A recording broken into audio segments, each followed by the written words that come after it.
tayo ng giniling. Ayan, sibuyas tsaka bawang. Ayan na guys, malapit na siya maluto. Lalagay ko na rin dito yung giniling na manok. Ayan na guys.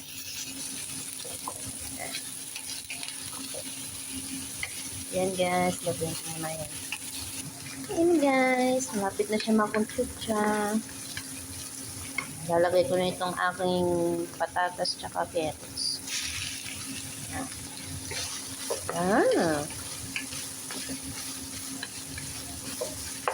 Guys, black pepper. Lagyan ko na rin siya ng salt. Lagyan na natin ng tomato paste. Yan. Yan na guys. Ayan, lagyan ko siya ng konting ketchup guys. Yan.